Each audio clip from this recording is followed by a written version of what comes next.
when I just left school and I went to university, I was an anarkist.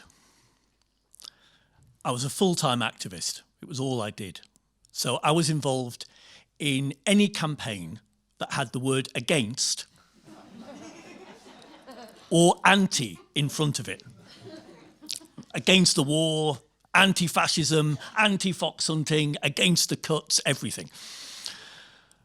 And I wasn't really happy until a boring march had turned at least into a sit-down protest blocking the traffic in the town. And I started giving speeches sometimes at rallies and demonstrations. Actually, sometimes even when I hadn't been invited to. I once was at this protest in Edinburgh, about 2,000 students, and Robbie Coltrane, who you might know from the Harry Potter films as Hagrid, he was giving a speech in support of the protest, and I marched on stage, took the microphone off him, and made a passionate speech of my own. In fact, I found out later on, it was such a passionate speech that nobody could understand a word that I said. So I took the microphone and I said,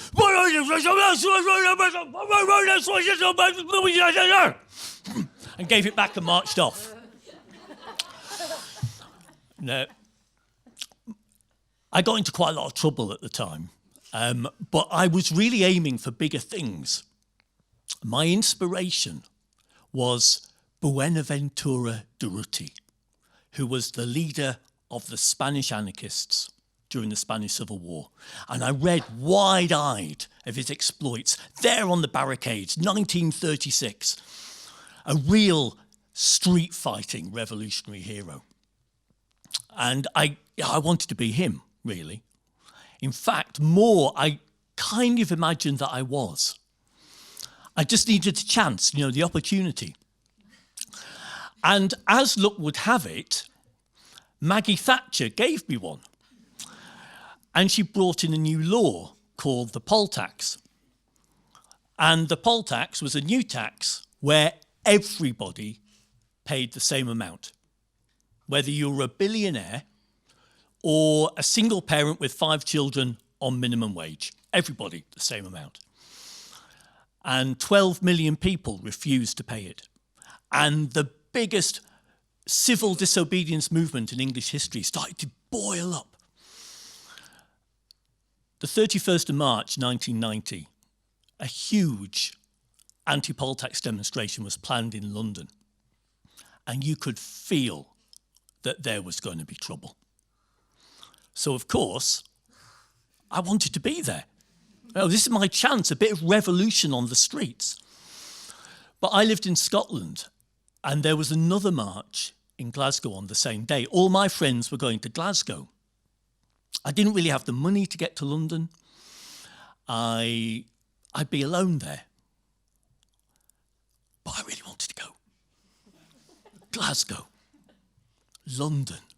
London. Glasgow. Oh, at the last moment, I went to Glasgow. And it was so boring. We marched along at the speed of a snail, chanting the same old dull slogans. Then we listened to speeches for hours in a park, and that was it. And very late at night, I made it back home. I sat on the sofa, and I turned on the television. And on the screen, I saw Trafalgar Square in London. And on the screen, it showed thousands upon thousands upon thousands of people, 250,000 people nearly marched in London that day. Thousands of people fighting the police. This wasn't a riot, this was a battle. It stretched from one side of Trafalgar Square to the other. Thousands of riot police on one side, thousands and thousands of protesters on the other side, and they've got sticks and stones and fire extinguishers, all kinds of things, and they're battling away, and the police cannot take control of the centre of London. It didn't look like England at all. Nothing like this had happened for half a century, and I had missed it. However, as luck would have it, another march was planned for the 30th of October of the same year in London. Another chance, I thought. So I went down. This was quite a different march. This was a march in support of people who had been imprisoned for being on the streets at the first demonstration. And we met in Brixton, and there were maybe 2,000 or 3,000 of us. Brixton, back in those days, and riot went together completely. There had been riot after riot in Brixton, and it was an edgy place, an exciting place. There were radical squats and anarkist bookshops and lots of black rights activism and reggae pumping out on the street corners. It was a great place. And that day, though, 2,000 or 3,000 people, that's not the same as 250,000. And we started walking towards the prison. And I looked to my left and right, and every single side street was full of police. And they're all strapping on helmets and they're getting their riot shields, and there's thousands of them. And basically, I just started to feel scared, really. The Tories have brought in new laws. Riot, up to 10 years in prison. Violent disorder, up to 5 years in prison. We're walking up the road. It did occur to me that Buenaventura Durruti would not be scared at this moment. On the other hand, Buenaventura had been shot dead on the barricades in 1936. We got up to the prison. There was a wall behind us. There was a curve of crowd barriers in front of us, and we were squeezed into this tiny space. There was hardly room to move your arms. Police in front of us. And then the police, they moved one section of the crowd barrier and they sent a wedge of police officers right into the middle of the crowd. They were waving their batons and they were bashing their way through the crowd to try and get to somebody they wanted to arrest. And of course, that was it. Everything went mental. So on one side of me, there were crusties, kind of anarcho-punky, dreadlocked, New Age travellers. They've been harassed by the police for 10 years. They're very hard. They're not scared of anybody. And they were tearing up the street, pulling the bricks out the pavement. I didn't know how they were doing it, but they were. And they were throwing them to their friends. And the bricks were a little bit big, so their friends were knocking them in half on top of the wall until they were exactly the right size to lob at the police, which is what they were doing. And meanwhile, there were bottles and cans flying through the air. But other people around me, I could feel, were just as scared as me. And then I had my moment. It just kind of happened. I said, look, everybody, if we stay here together, then they can't move us. We just have to stick together, be strong, link arms, everybody. So the people next to me, they linked arms with me, and they linked arms with their neighbours, and the people behind linked arms, and so on. And it felt great. And we were there, and we were strong. And I looked up, and everybody else had gone.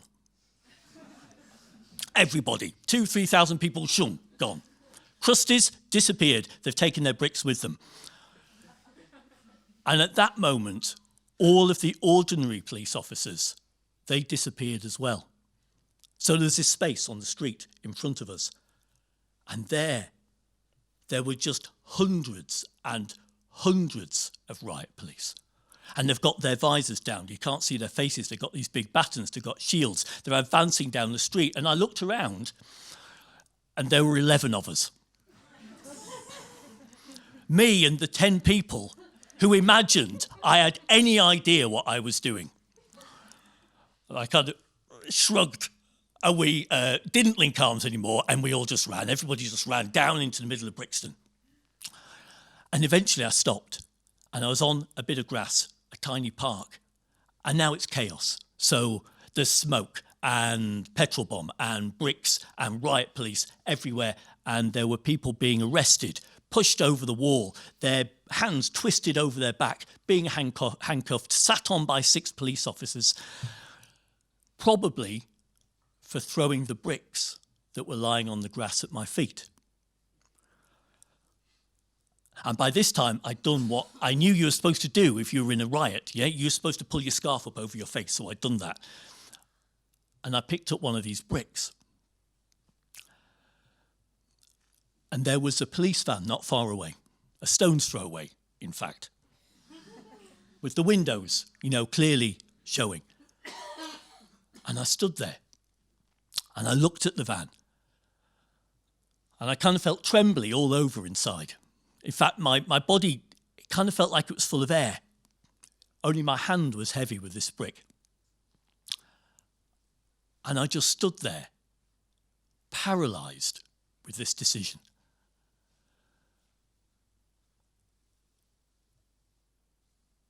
And then the moment had gone.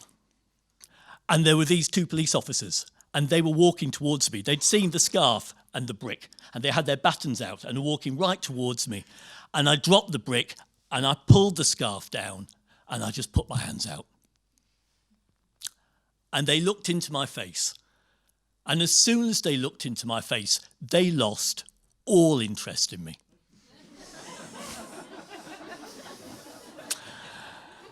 And they walked off up the road, looking for, you know, the real thing. A real street fighting revolutionary. And me, I ran. I just got out of there. I got out of Brixton. I was so relieved.